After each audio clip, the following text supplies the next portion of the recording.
Startled me. You come in here with the footballs of a burglar and caught me carrying on like a schoolgirl, singing and swaying away. Ashamed you ought to be, sneaking in on an old man making a spectacle of himself. Oh, I'm only fooling with you. I would have kept on singing even if I heard you come in. So fond of that song of mine. And a man of the age has certainly outlived his capacity to embarrass himself. Understand, it's not the ability I've lost to make a spectacle of himself. It's that I simply no longer care if I do. I've not seen your face in here before. A regular I am to Mr. Harrigan's pub most nights, loyal to a fault, including this drizzly Monday eve. Is it the wet that came in to escape then? Or is it the loneliness of the big city, where the young people come by the thousands to seek their fortunes and end up living lives as solitary as lighthouse keepers? Whether it's the former or latter, yours truly, James Oliver Mallon, will be only too happy to spend the evening in pleasant conversation with you. And it will not put a strain upon you, for he will shoulder most of the burden. Your time will not be wasted, let me assure you. For James O. Mallon is most decidedly a man you don't meet every day.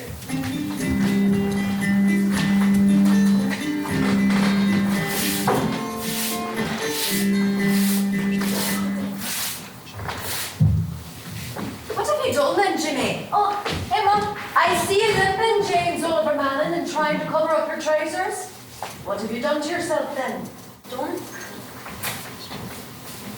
I tripped and fell hard on my leg. Oh, so out of the clear blue sky, you're going along, and without warning, you go crashing down. Hard enough so now you can't walk right, and your trousers tore. You was gadding about with your brother next door in the ruins of the old place, playing amongst the trash and the stones and the timbers. Yes, Mum. It wasn't a rusty nail you fell on, was it? So now you'll be stiffening and hardening and staggering about with the lockjaw sneer. I stepped up on the old pail and it snapped down onto my shin like a trap on a rat. Then I fell and ripped my trousers. Did you break the skin? No, but the pail caught me right hard. Let's have a look then. Well, I don't think you busted your knee, but you've got a right good bump and bruise. I can put the kettle on and get some hot water going. We'll wash it clean so as to be safe. In the meantime, you take off them trousers so I can mend them before your father comes in. She never fools me, you know. She would talk hard as nails, but could always dig down through the truth I was concealing from her. But never once did I question her love for me. It was a hard, fierce love, born out of her own privation. The kind you see amongst the poor of the earth who have nothing to give their children but themselves. This is County Armagh, Northern Ireland, 1951. Funny thing about that hard, fierce love.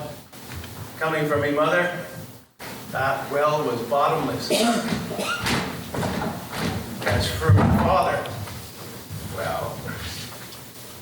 Woman, don't tell me what I didn't see with my own eyes. Jimmy and Eddie getting about at the place next door. They with their school clothes on yet. It isn't as though we have so much land that I can't see on the way across it. Surely you don't begrudge the boys a little horseplay. Right. Let them off a little steam after being cooped up in a schoolhouse. Steam, is it? If they have steam to blow off, let them join me in the fields. That'll take the steam out of them. They're mere boys, Edward.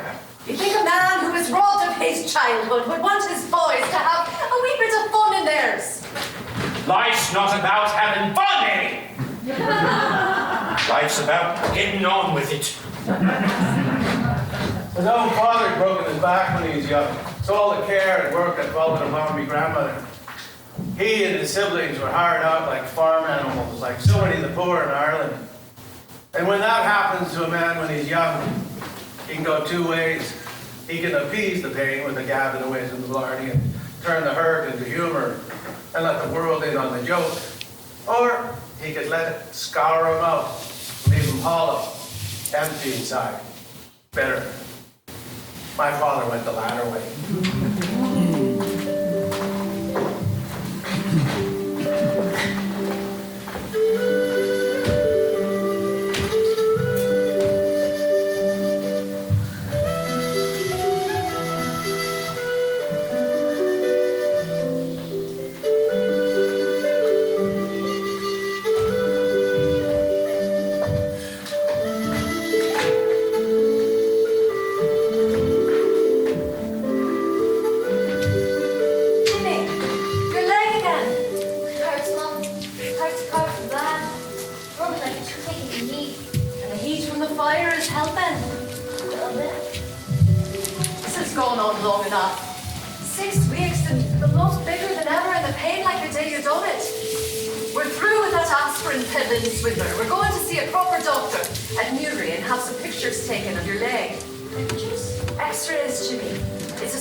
Your bones. Will it hurt? Not a bit. Not a bit, Jimmy. What are you doing at the bed, boy? His leg, Edward. The pain and the problems that he cannot sleep. He needs the heat of the fire to give him a bit of relief. Oh.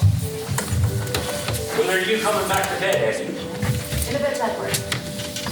In a bit.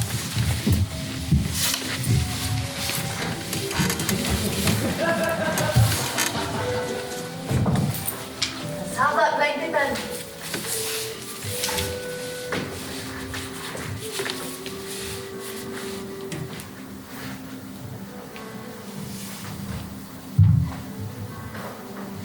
What's going to happen to me, Mum? Nothing. Nothing's going to happen to you. You think I would let anything happen to you then? Oh, All right then. Close your eyes and try to get a wee bit of sleep. There was one night I went to the fireplace for relief. That my mother didn't come and stay with me until morning, cradled in her arms. As I say, it was a hard, fierce love. So I had me picture taken at Daisy Hill Hospital in Newry. And nothing much happened for a while. My leg wasn't getting any better, neither was it getting any worse. And one day, while I was walking home from school, my mother rode up on her bicycle, very much upset. She told me that the doctors had got round to reading the pictures that had been taken and that I needed to go in for an operation and fix my leg. So, back to Daisy Hill Hospital I went.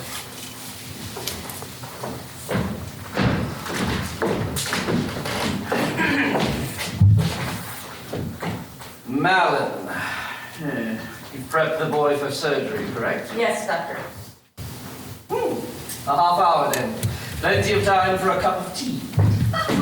Dr. Timmins, Yes, nurse. I've shaved the boy's leg and drawn the red line. Of course. So his leg is to be amputated then? Yes. The boy has a malignant tumor which we must keep from metastasizing. Amputation is the most efficacious remedy.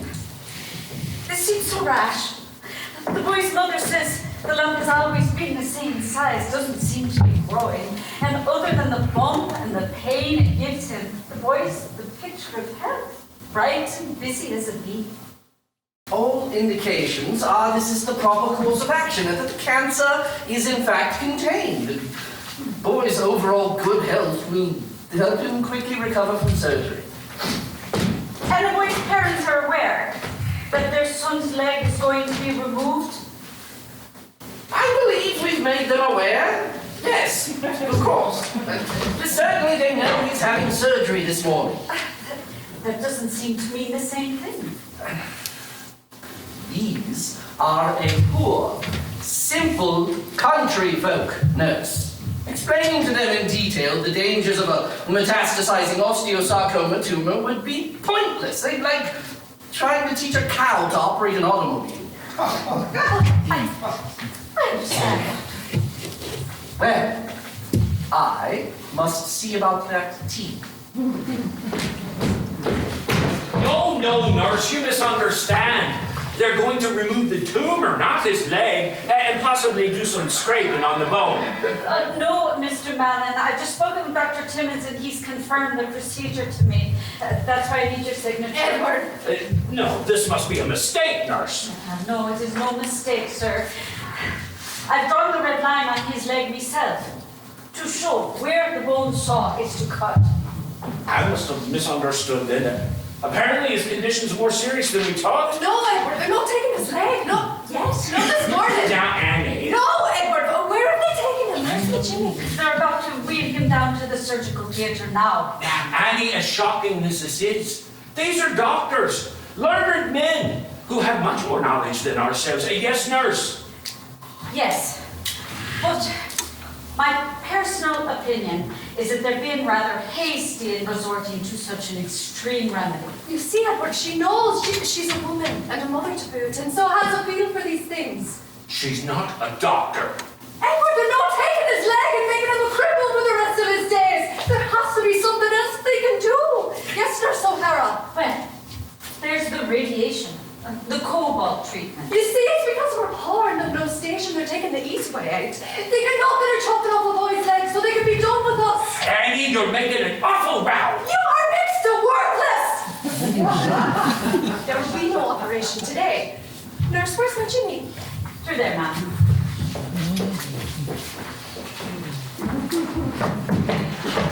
Discharge papers on the Mallon boy. I do not believe I have ever witnessed such a mixed display of hysteria and ignorance, nurse. You've not been in Ireland that long, Dr. And I don't think that Jane Mrs. Mallon. I will ring the Royal Victoria Hospital in Belfast and set up the Cobalt treatments for all the good it will do. And, nurse, Yes, doctor. don't think I don't know what you did. While you may have been able to save the boy's leg for now, you might have just put him in the ground. Jesus, Ah, yes, the Cobalt treatments. Traumatic, but not for the reasons you might think. You see, Belfast was 60 miles away, and there wasn't enough money for me mother to accompany me to the hospital in the convalescent home during treatment. I was to be entirely on my own. My parents bade me farewell, and I was off by myself to the big city to have radiation shot into me leg. None of the other patients under the age of 60. This was not the most stimulating company for a boy of 9, but it was here I first discovered the most wondrous of all human institutions, capitalism. Boy! Is that you, boy? Have you got me paper I sent you to Canberra? Must be hours ago now. Yes, Mr. Doyle. Come in, Mr. Doyle. It's about time. Ah, here's a little something for your trouble.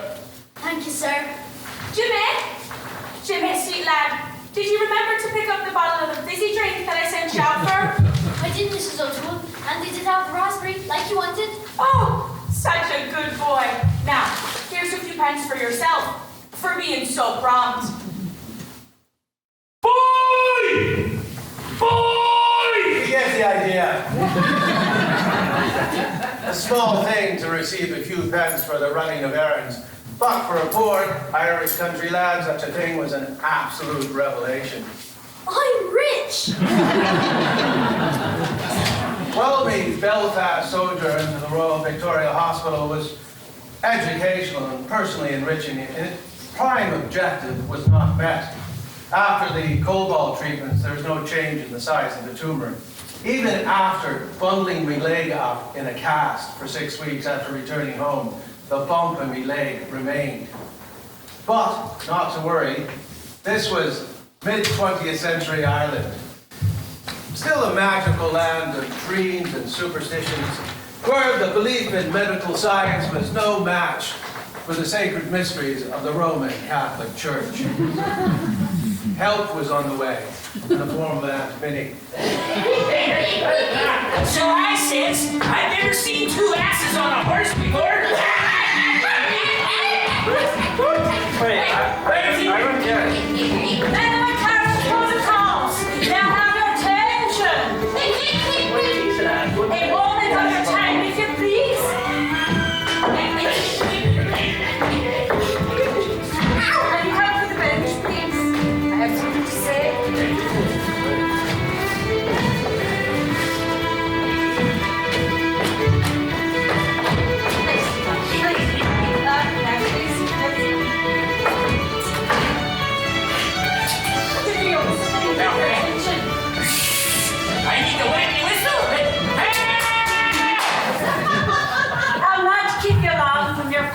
porter and glasses of whiskey. Most of you know me well. Minnie McDougal, and no shrinking violet am I. I've sat and played cards with the most of you. And over the years, won well more than I've lost. I'll not be drinking with you tonight. Heaven forbid the idea of a good Catholic woman lifting a pint amongst the men in a public house. So I'll say me piece, and then you'll only find me back in the snug where a respectable woman can tip a glass in private. Amongst us is a wee lad who is gravely afflicted. Jimmy Mallon, Edward and Annie's youngest, has a cancerous tumor upon his leg which no medical doctor's been able to cure. Even the best Protestant doctors in Belfast with their atomic bomb rays have failed. No wonder that, I might add. They work him out of a hospital named for the famine queen herself. It's a wonder they didn't kill the poor Catholic boy. The fact, men and McCarran's, is the boy is in need of a higher form of medical intervention. For while at present, Jimmy seems the picture of health, deep within him the cancer cells spread and multiply, reaching out their tentacles to choke away the boy's life like the devil's own clawed fingers.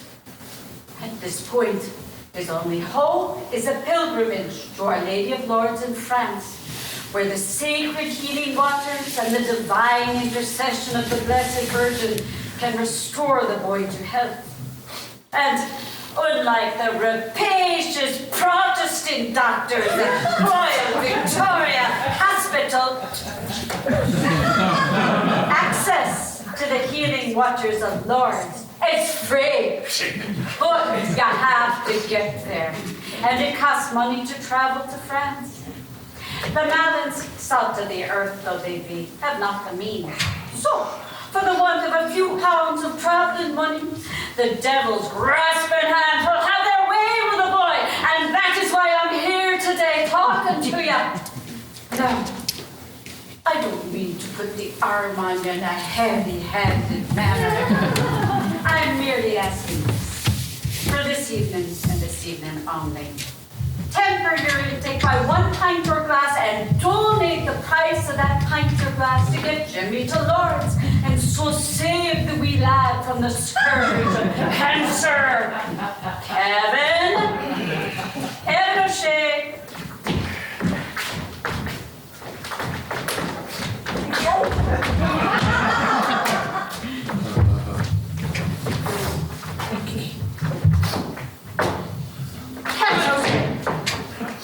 I know you're a thirsty man, good for at least 5 pints of Guinness for visiting Karen. And heaven knows, no one begrudges you your thirst, working as hard as you do at the dairy, rising before sunup each day to gather up the cows for milking. Tonight, why not have but 4 pints and donate the price of the 5th to June?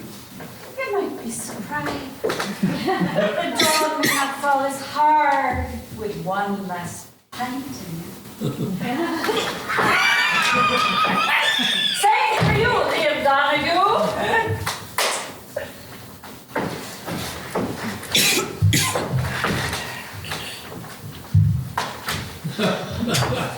Now we all understand that the 4 glasses of whiskey you put down before heading home to that spiteful harpy of a wife of yours are but strictly medicinal. It's a wonder you haven't snapped her hateful neck yet the way she constantly torments you.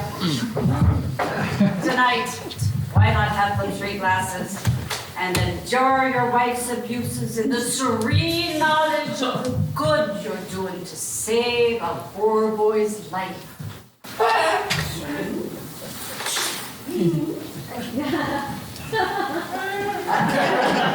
man.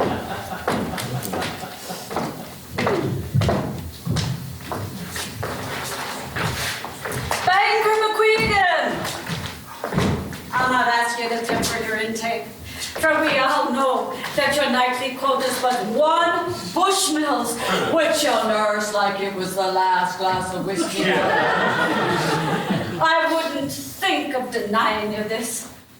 Though why you stoop to drink such Protestant swill is beyond me. But the good Lord knows you need something to ease the pain in your conscience from all the widows and orphans you've turned out of their homes over these many years. Which brings me to my final point. We're all sinners here.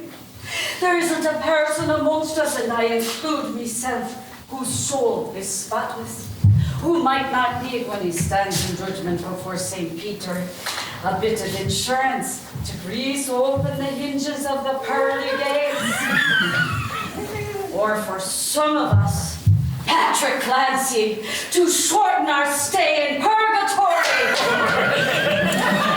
Wouldn't it be a grand thing as St. Peter traces our peregrinations through the book of life if he were able to say, "Ha!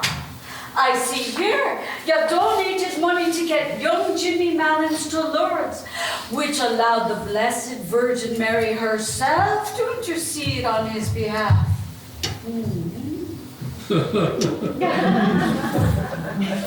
This more than tips the balance in your favor. Welcome home, lad. Welcome home. I see many of you reaching into your pockets now. God bless you, boys. God bless you. As you are.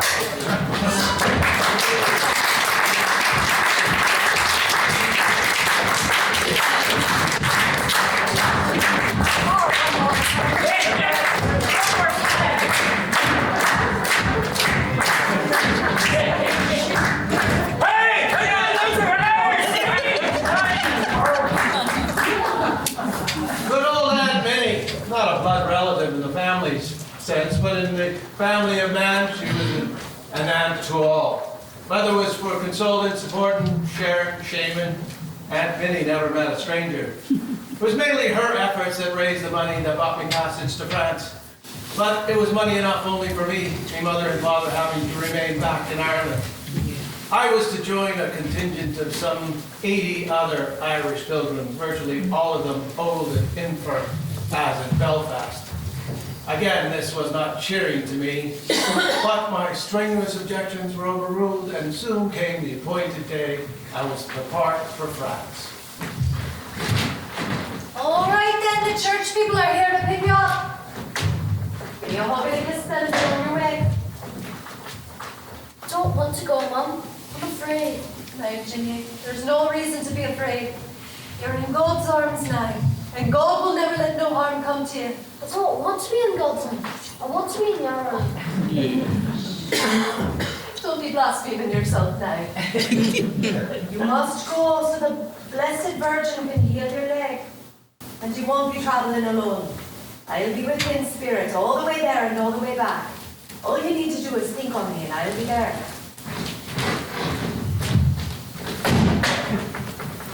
Son, safe travels to you. Good luck. Thank you, Father. But now pick up your satchel and let's get going. You mustn't keep those church people waiting. So it was off to France for me. Mother was right. God did take me in his arms. For he immediately provided the sisters Peg and Nellie Gallagher, nurses from Subtext, who made themselves the personal protectors of a long trip to Lourdes. I forgot something. Now you're just the sweetest. Hello. She likes you. Sit. And what a long trip it was. First, a bus ride to Belfast.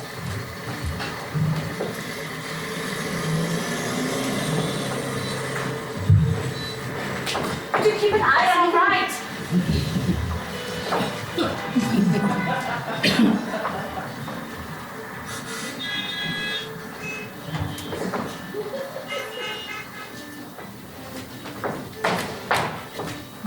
Then a ferry to the north of England. Look at that. Oh, do you need a pail or a bucket or something over the side would be better. Not in your hat.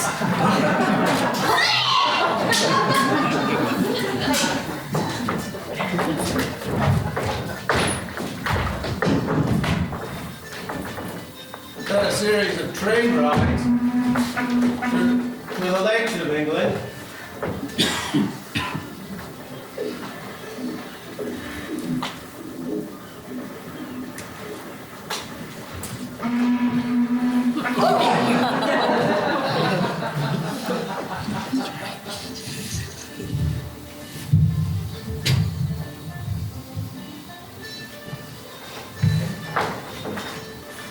Another ferry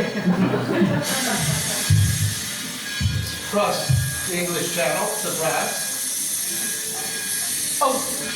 Again. And everything left again.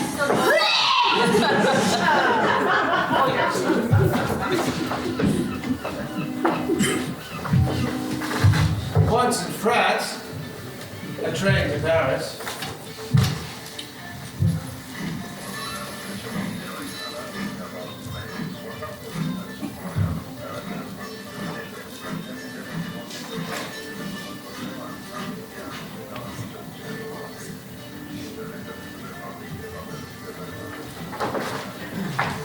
You can imagine the effects of the city of light and love had on a poor Irish ragamuffin as himself.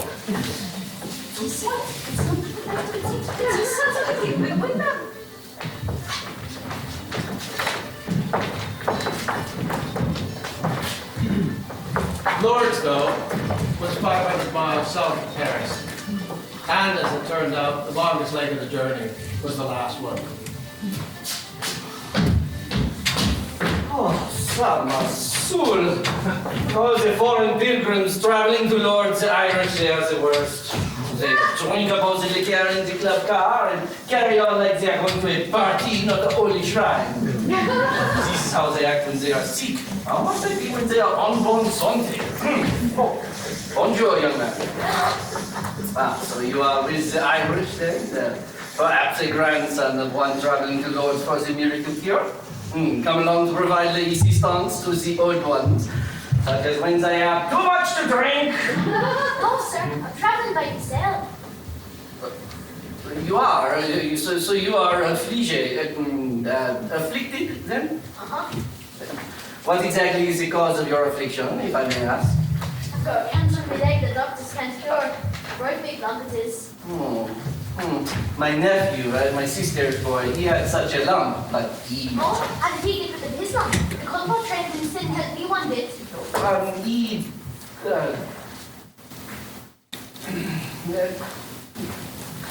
All I can say is that it is not bothering him anymore. Well, that's good. I hope mine goes away like his did. I'm sure it will.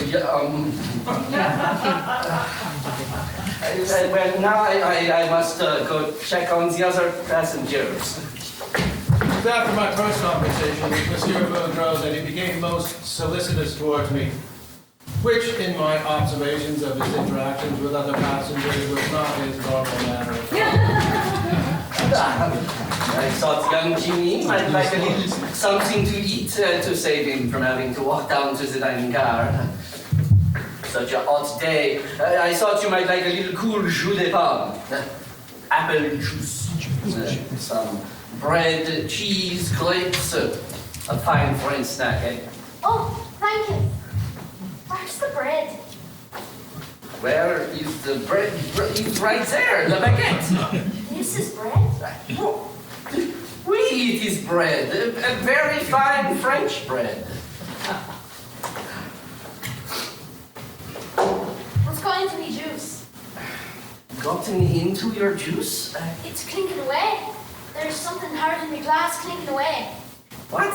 Do you mean the ice? Why is there ice in my drink? To keep it cold. Who would want to drink warm apple juice on a day like today? Jimmy, are you trying to tell me that you have never had a drink with ice in it? No, I didn't know it was allowed. Sama Sul. Of course it is allowed. Why don't you try?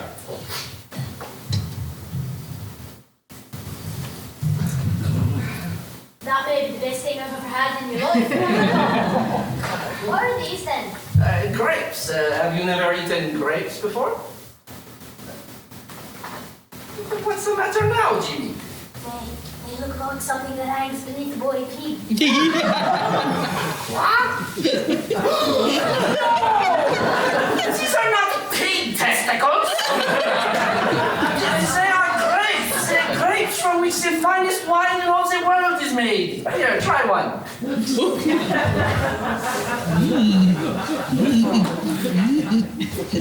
What about the cheese? Do you have any objections to cheese? I am relieved to hear that. Bon appetit, young man. Such a primitive people. The Irish, they are like savages. Not even to the Holy Shrine yet, and the miracles had already begun. A wondrous world of culinary delights was opening up to me. All the way south, Monsieur Gaudreau provided me with delicious French samples, which I in turn continued to test his patience. And on the third day, the train at last pulled into Lourdes to discharge its cargo of pilgrims. Oh, good. I was able to catch you before you departed. It is going to be a long day for you. You are going to need something to eat. I made sure to include all your favorites. Thank you, sir.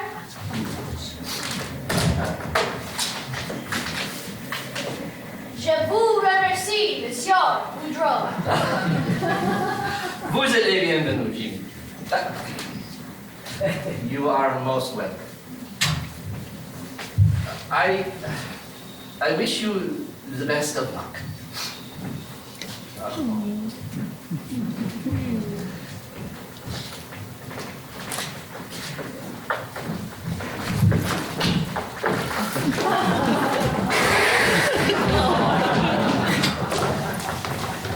Only a handful of years before, and not so many miles away where I stepped off that train in Lourdes, millions of others had made similar journeys. Theirs were not voluntary, though, and there are no miracle cures awaiting them. They were the Jews of Europe, and they were being sent to their doom. Less than 10 years had passed since the Holocaust, that unfathomable atrocity whose footprints were still fresh upon the earth, whose stink was still in the air. The height of civilization had somehow managed to plumb the depths of human depravity, and pure evil walked the earth. Why bring this up? Because human beings are funny things. The Nazis had somehow managed to make wholesale murder systematic, institutionalized, routine. They applied the techniques of the great American slaughterhouses to people, to the point where the workers in those death factories didn't bat an eye as they went about their unspeakable business. The banality of evil, it has been called. In Lourdes, I witnessed what I can only call the banality of the miraculous. The trains at the Lourdes are carefully coordinated. They discharge the pilgrims in an orderly manner. Queues and facilities were well organized, and any number of people. Shops would sell you miraculous metal, holy water, special rosaries, and other subsidies. As it was, they had my favorite, master slides. And with me limited means, I bought a complete set of these miraculous and wondrous spectacles that showed Lourdes from the great cathedral to the Holy Grotto. The grotto itself was full of abandoned crutches and wheelchairs, evidence of the cures that had been evidenced there. And for those of us in a more dire state, there were the baths. And I have no reason to believe that the attendants who put us in those baths on our quest for miracles felt the weight of what they were doing any more than the death camp workers who sent the Jews to their showers. I'm not comparing them, understand. It's just, I'm marveling at the human capacity to get used to anything, be it the unspeakably evil or the transcendently miraculous.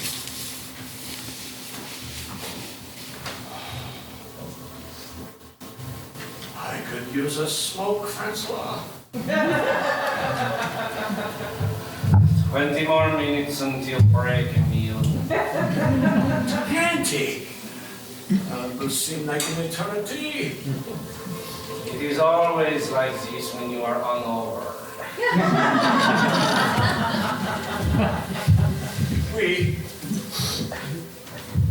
What are they doing out there?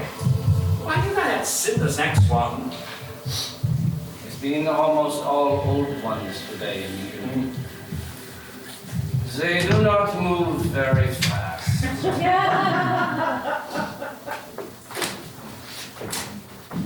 Hail Mary, full of grace, the Lord is with thee. Blessed art thou amongst women, and blessed is the fruit of thy womb, Jesus. Holy Mary, Mother of God, pray for us sinners, now and at the hour of our death. Amen.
Understand the elderly who come here.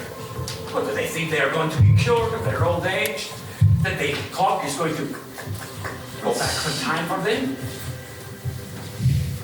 Psst. Cardiac enlargement. It is faith that brings them near Emile. Most just want to die happy. No. Chronic bronchitis. You're more charitable than I, Francois. I think that many of the elderly fully expect to wake up the next morning and be 18 again. It is not for us to question the longing in the human heart, friend. So, how long for that one? Swollen ankles, grey color of the skin, sunken eyes. 6 weeks, no more. I would say 10 weeks. Her hands were warmer than I would have thought. Hail Mary. Oh, ever immaculate Virgin Mother of Mercy, health of the sick, refuge of sinners, comforter of the afflicted. You know my wants, my troubles, my sufferings. Deign to cast upon me a look of mercy. By appearing in the grotto of Lourdes, you are pleased to make it a privileged sanctuary, whence you dispense your favours. And already many sufferers have obtained the cure for their infirmities, both spiritual and corporal. I come therefore with the most unbounded confidence to implore your maternal intercession. Obtain, O loving Mother, the grant of my request. Through gratitude for your favours, I will endeavour to imitate your virtues, that I may one day share your glory. Amen.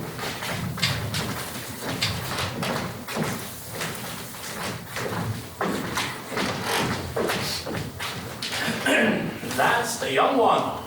Although I did not see an affliction. Or that wine you drink has affected your eyes, Emile? Did you not see the leg? The big bump? The osteosarcoma tumor? No, I did not. As well as he looked and moved, I assumed that he had come for something inside. Perhaps something for a weak mind.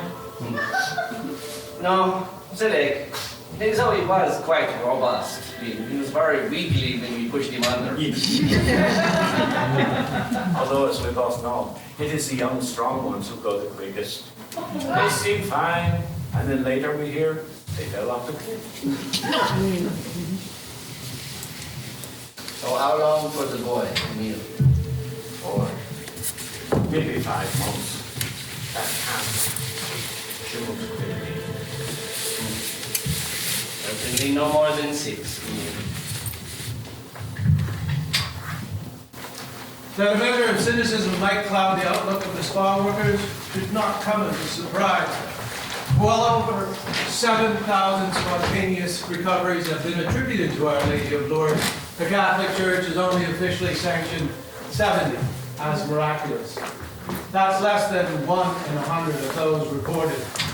While millions have visited the shrine in the over 150 years since Bernadette Soubirous first described her visions of Mother Mary there, that might not seem like a particularly high batting average for the Blessed Virgin. It might refute William Shakespeare's contention that the quality of mercy is not strained. For Our Lady of Lourdes, it seems to be quite strained indeed. My suspicion, however, is that the Blessed Virgin needn't sharpen her batting eye. Well, I believe her mercy to be bountiful and without limits. It's the one in the corner office that has the final say, and his grand plans are unknowable, except to himself.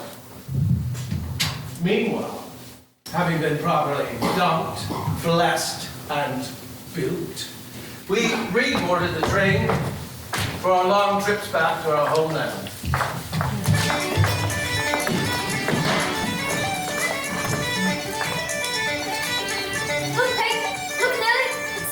Mountain! I can see it! We're almost home, back in County Armagh! There he is! Where's our Jimmy?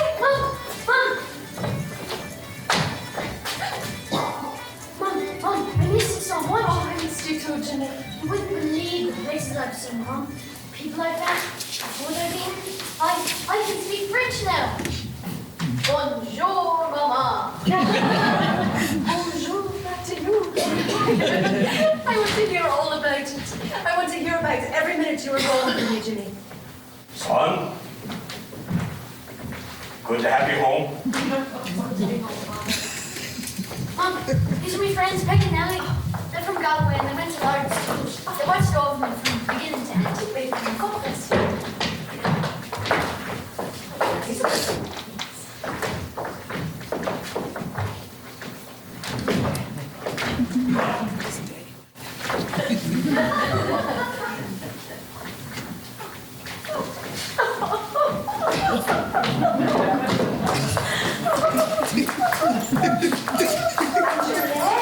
Your leg, Jimmy. The same, Mom. Oh? Of course it's the same. Why should anything be any different? Still a couple of hours of sunlight left. Plenty of time to get back in the fields and get some work done.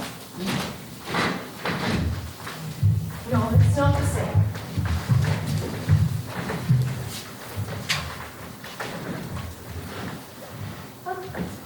See, something's different. Tell me something else in French, Jimmy. Je voudrais un verre de jus de pomme froide. Which is what? Like Cobalt's vampires. Oh, what would you? I suppose there'll be no living with you now that you've seen the bright lights of Perry. No living with you. Mom, what's wrong? Oh, nothing. Nothing's wrong, Jimmy. Go on in, your father's right. There's a lot of work to be done.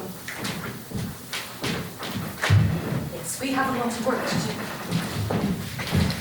So I was home without much seemingly having changed. Other than the Viewmaster's line being a big hit with me friends, there wasn't a lot of fanfare or ballyhoo upon my return. No surprise that I'd been gone only a short while. I was hardly the wayward prodigal son back after years of desolate debauchery. I was a simple country lad with a bump in me leg. But immediately after my return, Mum and I commenced on a new sort of ritual. Hail, Holy Queen, Mother of Mercy, our life, our sweetness, and our hope. To thee do we cry, poor banished children of Eve. To thee do we send up our sighs, mourning and weeping in this vale of tears. Turn then, most gracious advocate, thine eyes of mercy toward us, and after this our exile, show unto us the blessed fruit of thy womb, Jesus. O clement, O loving, O sweet Virgin Mary. Pray for us, that we may be made worthy of the promises of Christ. Amen. There's a funny thing about the miracles in the Bible. When Jesus felt like it, he could toss them off effortlessly, one after the other. With a simple command, the blind man sees, the sick girl is made well, the possessed freed of their demons. But it wasn't always sweetness, and like with our Savior, you know, such as when he repeatedly refused the Canaanite woman pleading help for her daughter, saying, I was sent only for the lost sheep of Israel, and it's not good to take the children's bread and toss it to the dogs. It was only after the despairing woman replied, even the dogs are allowed the crumbs that fall from the master's table, did he know her faith and then act. It breaks my heart to this day that my mother, she of no standing and so little self-esteem, thought of herself as the Canaanite woman, that we were dogs, worthy only of crumbs. But that didn't stop her going about the work she had to do. And in her faith, she had the will of 10 Canaanites.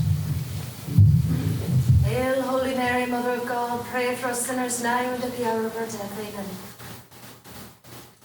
Little by little, getting better. Every day a little smaller. All right, then you can go outside and play with Eddie now.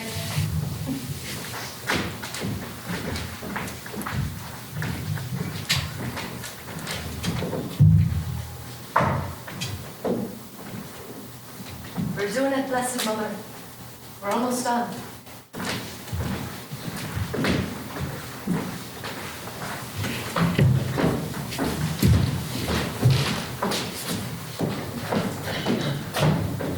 Is that the Mallon boys' x-rays then? They are, yes. I spoke with the technician. He says there doesn't seem to be any sign of irregularity at all. Is that your opinion as well? I shall withhold my opinion till I have examined the boy personally. No. Of course, Doctor. Of course. Aye, but he looks good. Bright and busy as a bee. Surprised he could sit still long enough to get some good pictures taken. Yes, he gadding about so like a yearling colt. Thought we were going to have to tie him down to the x-ray. That's enough. But you've made your point. In my defense, this nuclear technology is very new, and the efficacy of the Cobalt treatment varies greatly. Still, I've never heard of doing this before. Eradication of all traces of the tumor.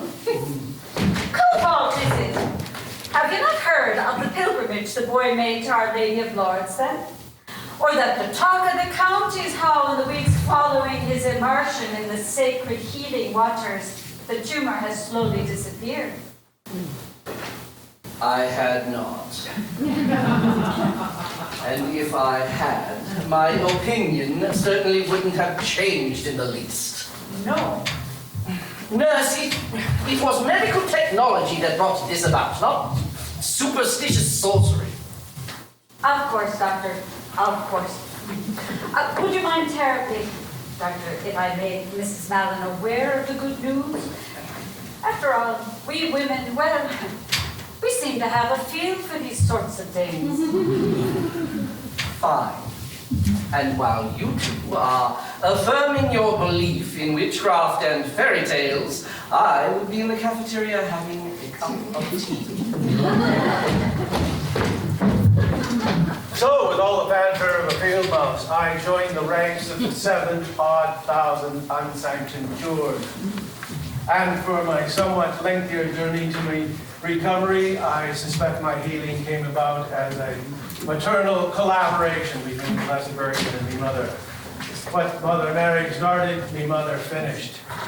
And the fact that it took a bit of time to manifest itself made not a bit of difference to me mother, of course. As for me father, well, Even if the cure had been spontaneous, it still would not have been enough to convince him. I don't give a hang about what the doctors say, Edward. It was the Blessed Virgin. The Blessed Virgin took pity on our Jimmy and cured him. It was a miracle. Well, I'll have no part of such superstitious nonsense. It was the treatments. Or better yet, just leaving it alone. The doctor's not poking and prodding it every chance they get, just letting nature go about her business. Letting nature go about her business, is it? This from a man who, half a year ago, couldn't wait to let the doctors chop off his boy's leg. Probably wasn't even cancer in the first place. The doctors, they do their share of guessing. Especially doctors who'll cheat the likes of us. I suspected as much from the start. You've revealed yourself for the monster you are now. A man who would allow his son to be butchered like a pig, based upon a guess. Well, there'll be no further reliever in that for sure. I'll be getting a full day's work out of him, just like I get out of his brother. Why you get nothing from him? Nothing! A man who would scorn the grace of the Blessed Virgin and tread all over it with muddy boots. I do not run the risk of her taking it back on account of your blasphemy! Woman, the Blessed Virgin had no part in this! She has greater things to attend to. She doesn't stoop to concerning herself with ragamuffins, with bumps on her leg!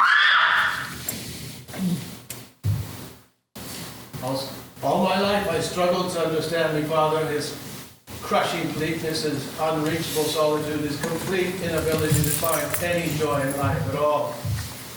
For years I wrote it off as simple cruelty of character. Forgive me, Father, I know now what cruelty was tragedy. What part of the soul that remained after an almost animal boyhood was obliterated after years of trying to scratch out a living from the bare rocky fields. And the black hole where his soul had once been was so annihilated it could swallow up any notion that there was any such things in life as miracles. After all, the Blessed Virgin hadn't lifted a finger. When his soul had been taken from him, why should she care if his son lost his leg? The boy had another one. And if worse should come to pass, well, God had provided him with another son, hadn't he? Is it any wonder then that as soon as I was of age, I left for America? I left the poverty and hardships and dreams and superstitions of exile far behind. As for my mother, well, this was mid-20th century Ireland. Still, what God had joined together, no man could put asunder. One way to think about it, I suppose, was losing me to America was the price my mother paid for my cure. As for me, I ended up with a perfectly serviceable leg, 2 inches shorter than the bone, a bit thinner than its twin, but a leg, nevertheless, that has withstood the test of time, including all the abuses the United States Army could throw at it. Over those 30-mile marches, this Irishman certainly held up better than his big, lumbering Yankee mate. No doubt.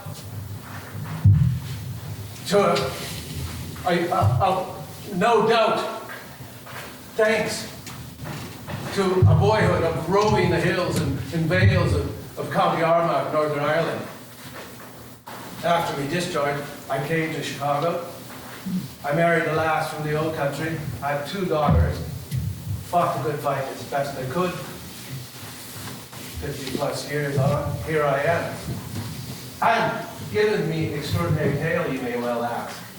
That I feel anything special about my existence. That there are, over the course of my life, that there abide in me a nagging, gnawing sense of purpose, of obligation, that I've been the recipient of a great divine gift and therefore must take up the cross and perform the Lord's work. And the answer is no. I felt no such pull. The tale of the intervention, the Blessed Virgin's intervention became for me a symbol of all that I left behind in Ireland. A remnant of the land of dreams and superstitions. At best, a nostalgic tale told over a pint of Guinness in a pub. Funny thing though, with age, wisdom will come to a man even if he does not seek it. For the reason I felt no sense of pull or obligation was the fact that the miracle was not in fact mine. that I was merely the accidental beneficiary. And it is quite clear to me now that the miracle, and it was a miracle, was executed for the sake of my mother. It was her broken-hearted supplications that found and penetrated the ears of the Blessed Virgin, and Mother Mary, hearkening back to her own anguished sufferings at the foot of the bloody cross, took mercy. She commanded the Word become flesh and caused the cancerous cells in my legs to cease in their out-of-control multiplication. Delve deeper into all the miracles attributed to Mary, and you will no doubt find as their wellspring a mother's tears. Down through the ages, I suspect that the sacred and holy mysteries of motherhood constitutes the great blood bond which continues to bring Mary back to us. Despite the fact that in the Bible, the Blessed Mother disappears after Calvary, never going off to be taken care of by St. John, never to be heard from again. We just can't keep her away from us now, can we? Because she has never gone for us for long. It's like an attentive mother in the next room who always hears our cries. She comes to us in our hour of need. Lourdes, Our Lady of Guadalupe, Fatima, the Black Madonna, Montefiore, scores of others. She is the one that we call out for. Or more properly, she is the one we summon, whose gentle touch we most desire and call out for. And now I'm coming to the heart of the matter, the place where this little story grows from a whimsical pub tale into something useful, truthful, and real. It is man who has created his gods, not the other way around. An ancient man in his fear and weakness and cowardice has always chosen the biggest, strongest, and cruelest of gods to worship and pay homage to. Zeus, Amun-Ra, Father Odin, Quetzalcoatl. That was until the God of Abraham took the stage. And then the various sun gods and their feathered serpent deities disappeared with their lost civilizations. Judaism, Christianity, and Islam all have Abraham as their father in faith, his fealty tested by a God who asked from him the blood sacrifice of his son Isaac, a test contrary to the doctrines of faith that I believe was failed. May the Lord have mercy on my soul. I believe that test was failed. I have my own vision of that day, the day of Abraham and Isaac, the test of the blood sacrifice. High above the earth, an alien spaceship orbits. The advanced beings inside speculate to one another. What manner of creatures inhabit this blue and pleasant sphere? Let us find out. The spaceship enters the atmosphere, hones in on a man working in the fields. The craft hovers low. The light shines out, a great bright light. The man cowers in fear. The demand is made, and oh, well, we know the outcome. The craft shoots up into the sky, then outer space, the inhabitants inside sadly shaking what passes for their heads. No! They have failed the test. The creatures of this planet are fearful, blindly obedient, and worship only power. They will not make for good friendly neighbors. We will not reach out to them, but only monitor them. We will only deal with them if they become a threat to us, which is not likely, in that they will invariably destroy themselves before this becomes possible. A pity. Such a beautiful, pleasant place. Oh, that they would have happened upon Sarah, drawing water from the well. The history of our whole wretched race might have gone differently then.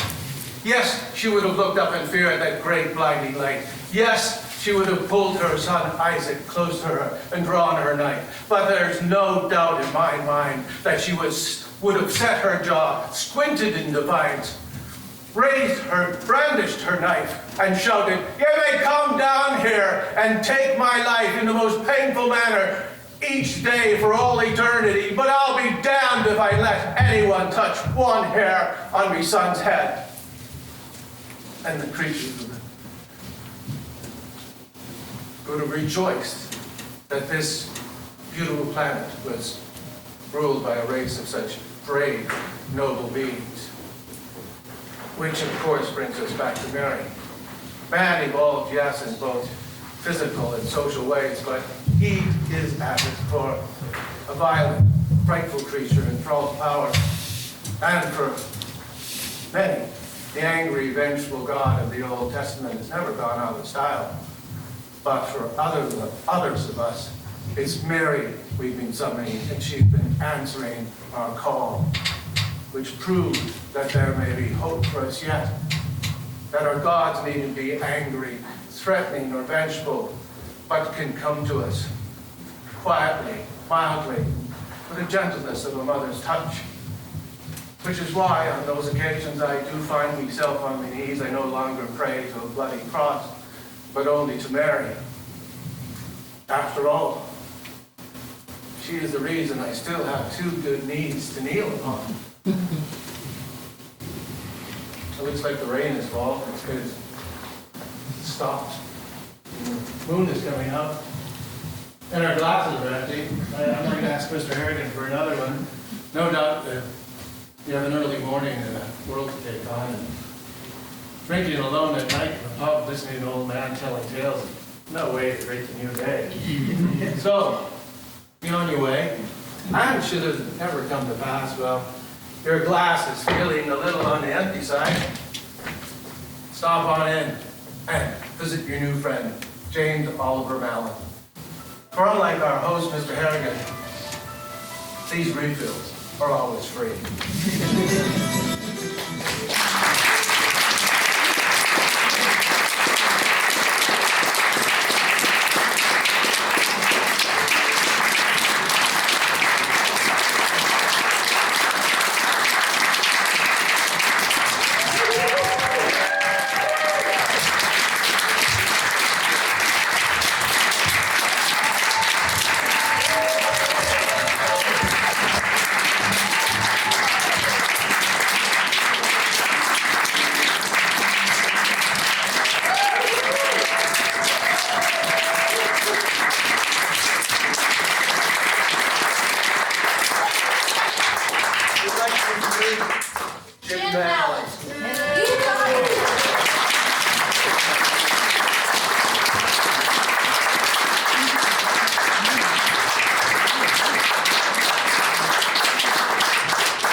Ladies and gentlemen, I would like to thank Subtext Theatre for producing our show, and last but not least, a wonderful cast.